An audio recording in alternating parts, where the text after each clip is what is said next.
11페이지 맨 위에 증여세 과세 가액이라는 제목이 나오죠.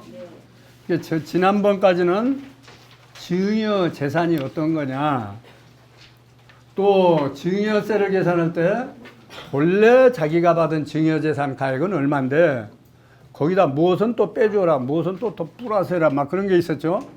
이런 것이 이제 과세 가액이란 말이야. 순수한 재산 가액이 아니고 재산 가액에다가 세법이 어떤 건 더 보태라, 어떤 건 더 빼줘라 막 했단 말이죠. 그 나머지 실제로 과세 대상이 되는 가액, 이걸 과세 가액 이렇게 해요. 과세 가액. 근데 문제는 여기서는 과세 가액을 10년치를 합쳐서 하는 거예요. 10년치. 올해 증여한 것은 5억이지만은 3년 전에 또 5억 한 거 있다. 그러면 3년 전에 5억에 대한 증여세 냈더라도 이번에 5억하고 합쳐서 10억으로 해서 계산을 다시 해야 돼. 10년 거, 10년 거. 이것이 세법의 특징이에요. 말이 안 되잖아요. 벌써 나는 증여하고 증여 등기도 내주고 세금도 다 내버렸는데 10년 내에 또 증여했다고 해서 합쳐서 다시 계산해라. 이렇게 된다. 이제 이게 문제입니다. 그 다음에 이제 부담부 증여일 경우에, 부담부 중에 양도소득세 할 때 우리 했죠. 네. 그 빚까지 같이 떠넘길 경우에, 이때는 증여 계산할 때는 그 빚은 빼준다고 그랬죠. 그렇죠? 가령 5억짜리를 증여했는데 5억 그 재산에, 증여한 재산에 담보되어 있는 것이 5억이 담보되어 있다. 그러면 담보되어 있는 채무를 빼주고 나머지만 증여로 간다고 그랬죠. 다만 그런데 빼준 그 부담 금액은 어떻게 해요? 양도소득세로 매겨라 이랬죠. 여기서는 일단 빼줍니다. 그 다음에 이제 증여재산은 평가가 나오죠. 근데 여기는 양도하고 똑같기 때문에 설명을 안 했어요. 빼버렸습니다. 양도소득, 아니죠. 양도가 아니고 상속세. 상속세 공부할 때 우리 평가 여러 가지 복잡한 평가 방법을 배웠잖아요. 그거 이거 똑같아요. 그러니까 여기서 생략을 안 하고. 그 다음에 네 번째, 언제든지 마지막 단계에 가면 우리가 뭘 계산해야 돼요? 과세 표준을 계산해야 돼요. 과표를 계산해야 돼요. 과표. 과표는 어떻게 하냐면 언제든지 과세 가액에서, 바로 위에 과세 가액 우리가 살폈죠. 과세 가액에서 이런 건 빼줘라. 정부가 인심 쓰는 것도 있단 말이죠. 그 뺀 나머지가 과세 표준이다. 그러니까 바꿔 말하자면 그 뺀 나머지만 세금을 매겨라 이런 얘기예요. 과세 표준에다 세율을 곱하니까.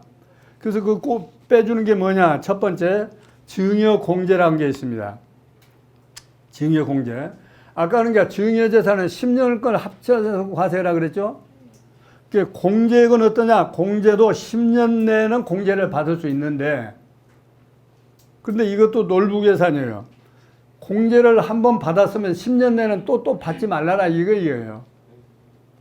한 번 공제를 받았으면 그 공제는 10년 내에는 받지 말라. 그러니까 놀부계산 아닙니까?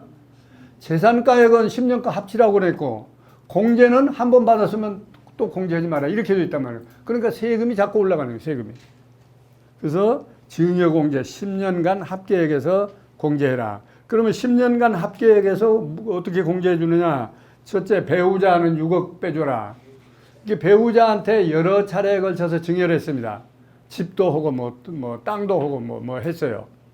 그러면 전부 합쳐서 과세하지만은 그 중에서 합친 금액에서 6억은 빼줘라. 배우자. 이게 상당히 오래전부터 6억을 빼줍니다. 정부에서 만든 법률 중에 이거 하나 인심 쓴 거예요. 그 다음에 직계 비속공제, 아들, 딸들.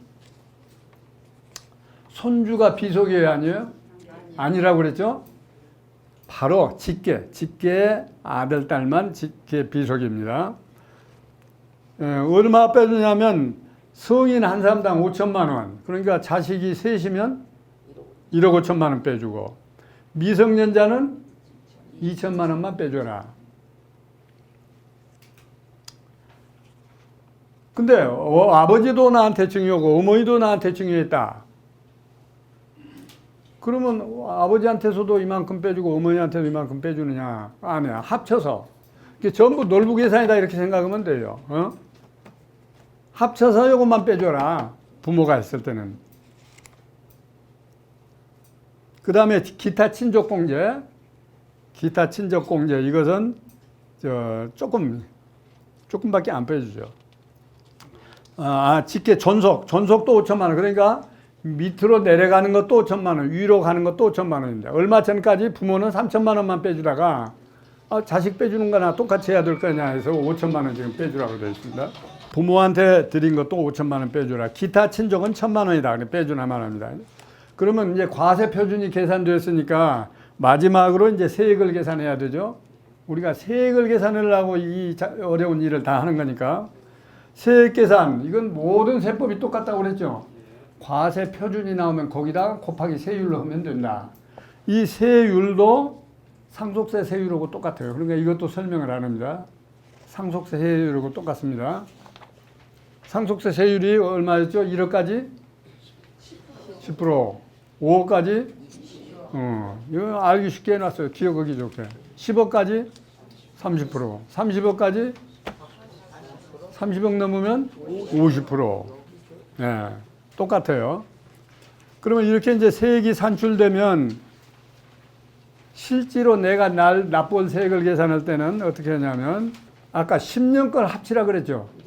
근데 먼저 할 때는 그때는 그때대로 다 세금을 낸 거 있잖아요. 증여세. 그걸 여기서 빼주라는 거예요.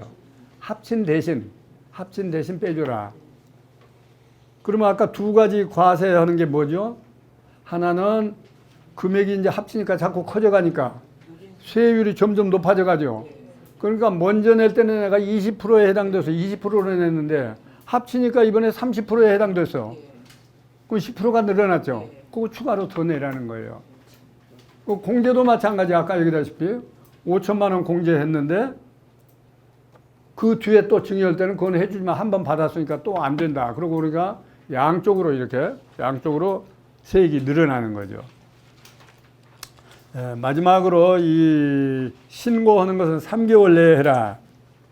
여기는 이제 표현이 복잡하게 다음 달부터 3월 내에 이렇게 했는데 이렇게 생각하시면 돼요. 이달에 증여했으면 이달 빼고 다음 달에 3개월. 이달에는 뭐 중간에 며칠인지 모르니까 그렇게 생각하시면 돼요. 상속세도 마찬가지. 이달 15일에 돌아가셨다 그러면 무조건 이달은 빼고 다음 달부터 3개월. 이제 계산하기 편하라고 이렇게 고쳐주었습니다. 3개월 내. 그 다음에 이제 납부하는 것은 신고 기한 내에 납부도 동시에 해야 된다. 근데 2개월간 분납해 줍니다. 그럼 돈이 한 번에 준비 안 되면 2번 나눠내라. 근데 2달 여유밖에 안 줘요. 그러니까 어떤 사람들은 주나 마나. 근데 다만 연부연납이라는 게 있어요. 이것은 5년간 나눠내라 그러면. 없으면 5년간. 5년간 나눠내는데 신고할 때부터 5년간이 아니고 신고할 때는 신고한 날까지는 일단 6분의 1을 내고 나머지 가지고 5년을 나눠내라. 그러니까 결국 6등급 하는 사람이나 마찬가지죠. 그렇게 나눠내라. 다만 이자 내야 돼요. 여기 써져 있어요. 담보도 제공하고 이자도 내라. 그 문제는 이제 담보를 내가 제공했는데 세무서장이 그 담보가 마땅치 않으면 그 담보 안 받겠다는 수가 있어요. 이게 이제 문제예요. 되게 오늘 낮에도 누가 물어봐요. 담보를 그러면 임야를 담보 오겠다면 받아주겠느냐. 세무서장 안 받아주죠. 왜냐하면 그 사람이 세금 못 내면 팔아서 세금에 충당하려고 받는 게 담보잖아요. 근데 시골에 있는 임야 안 팔리면 어떻게 해요? 팔아서 다 못하죠. 그래서 안 해줘요. 근데 이것은 법률이 세무서장한테 재량권을 부여했어요.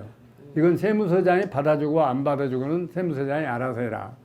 근데 가령 내 같으면 분명히 그 담보로 괜찮을 것 같은데 세무서장이 안 받아주면 그러면 어떡할 거냐. 그래서 가끔 재판하는 사람들이 있어요. 내가 보기에는 담보물로서 흠이 없는데 세무서장이 안 받아준다. 그럼 재판 또 하면 돼요. 그럼 판사가 그거 받아주라면 또 받는 수밖에 없어요. 그래서 판사가 좋은 거예요. 뭐든지 판사가 결정하면 되니까. 이렇게 해서 증여세에 관한 얘기 전부 마칩니다. 근데 이 표 중에 상당히 중요한 표가 있는데 지금 안 넣어놔드려서 그건 뭐냐면 저 아들딸한테 뭐 주고 싶은데 못 주는 게 있죠. 자금 출처를 대라고 하니까 세무서에서 무슨 돈으로 샀는지 그걸 출처를 대라 하니까 주고 싶은데 못 주잖아요. 그건 저도 마찬가지예요. 요 딸들을 좀 특히 좀 주고 싶은데 자금 출처대라. 가령 아버지 예금 통장에서 나가면 또 증여세 또 매기거든요. 세금을 대준 것도 증여니까.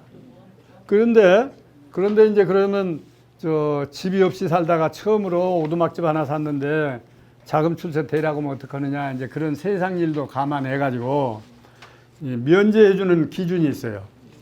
얼마 이하는 안 돼도 좋다. 그런데 요 표가 있는데 여러분 없으니까 요 다음에 내가 저 같이 복사해서 드리겠습니다. 예. 그래서 제가 나눠준 줄 알고 왔는데 안 나눠줬네.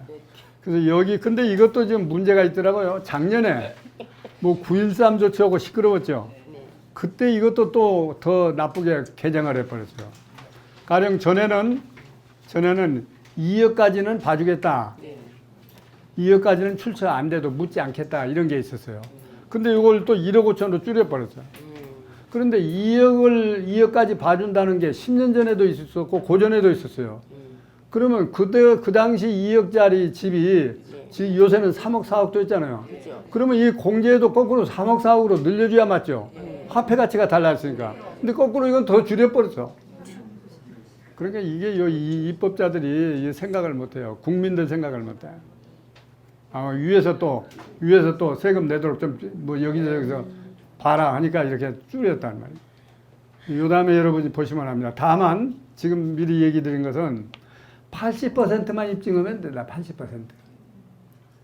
가령 3억짜리 샀다. 80%면 얼마예요? 3, 8, 24? 2억 4천만 되면 20%는 부족해도 된다. 이렇게 했는데 그 부족한 20%에 해당되는 금액이 3억도 더 든다. 2억도 더 든다. 그럴 땐 또 2억까지만 봐준다 그랬어요. 그러니까 조그마한 것들. 근데 요새 뭐 2억 못 가는 집이 어디 서울에 있나요? 없지. 그렇죠? 그러니까 기왕에 인심을 쓰려면 그런 거 그냥 놔두어만 둬도 되는데 또 더 줄여가지고. 그러면 이제 서민들은 거의 이제 집 사기 어렵단 말이에요. 요전에 얘기다시피 특히 무슨 노점상하고 이런 사람들 뭐 증거도 없단 말이죠. 장사한 증거도. 일부러 요새 세금 내는 사람이 있긴 한데. 그래서 이거 전에는 뭐 4억까지도 봐주고 해서 제법 뭐 조그마한 집 한 채는 사겠다. 그러면 그런 사람들이 어떻게 했냐면 처음에 조그마한 걸 샀다가 그걸 조금 지나서 팔고 또 가면 이제 판 가격 근거가 있잖아요. 요거 팔아서 여기 샀다. 이렇게 해서 키워갔는데 이제 워낙 이게 줄여버려서 이것도 어려워요. 하여튼 지금도 1억 5천까지는 묻지 않는다.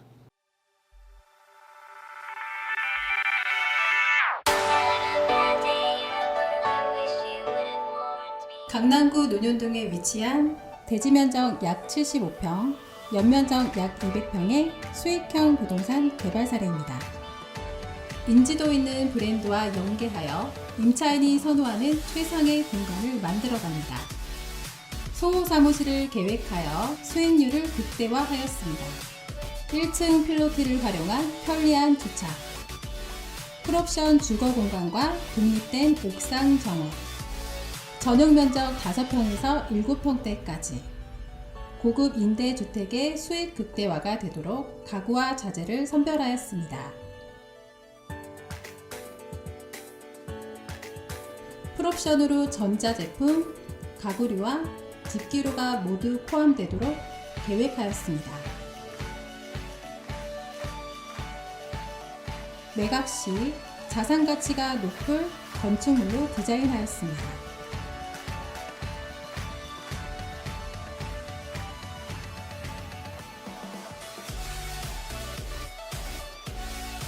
보유 부동산과 투자 부동산의 탁월한 시장 분석과 주거 공간의 경험으로 최고의 품질과 최상의 수익을 함께 창출해 나가겠습니다.